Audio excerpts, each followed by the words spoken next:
talk to you. Let it rain. Let me talk to you. Come on. So they had them apple bottom jeans boots with the fur. The whole club was looking at her. She hit the floor. Next thing you know, shawty got low. Them baggy sweatpants and the Reeboks with the strands. Uy, Bansot, anong ginagawa mo dito? Sir, medyo pambabastos na pong ginagawa niyo eh. Alam mo, Tons, ang OA ng pagiging superhero mo dito sa kumpanya. Ang bagay sa'yo, mawala dito. Hindi ko kailangan ng tao katulad mo.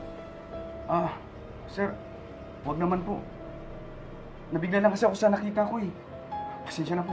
Sana naisip mo yan bago ka mangialam sa mga ganap ko. You're fired.